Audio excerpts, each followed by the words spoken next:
از فایت خودم هیچ وقت ناراضی نیستم. من تو شهرستان نه حریف تمرینی، نه مثلا کسی بالا سرت، نه اصلا دستم به میتی خورده تو این تمرینات. فقط یه اتاق بود و یه کیسه، همین خودم تمرین میکنم، بچه‌ها خبر دارن. بیام اینجا با مسابقات تیم ملی، مثلا کسی که داخل تهران مثلا بوده با چند تا مربی و باشگاه پیشرفته و هزار تا حریف تمرینی، بازم من باش فایت کنم ببرمش و اینا، مثلا فایتم برابر با اونا بوده، خیلی هم بهتر بوده.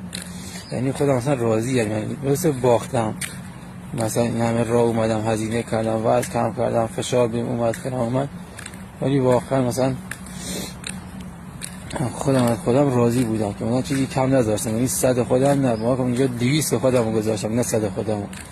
ان شاء الله میشه تجربه، میشه چیز برای بچهای باشگاه بگم ما این چطوره، اینجوریه اونجوریه. امید خدا بچهای مهران خیلی از این بالاتر بازی میکنن، به امید خدا تو این مدت کوتاه.